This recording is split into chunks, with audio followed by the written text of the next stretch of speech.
আইরে নিষ্ঠুর কবর, কবর রে।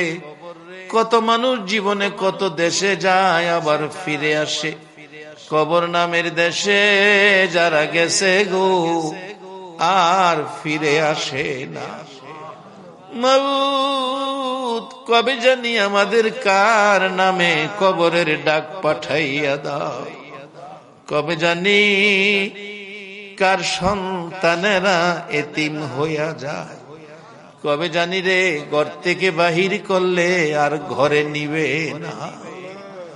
ওই দিন আসার আগে তোমার ঘর, তোমার বন্ধুর ঘরের পক্ষ থেকে আয়োজিত মাহফিলে আমরা যারা হাত বাড়াইছি, আমাদের জানা অজানা সবগুলো গুনাহ তুমি মাফ করে দাও। আল্লাহ, আমরা গুনাহগার, গুনাহগার গো, আমরা গুনাহ করি।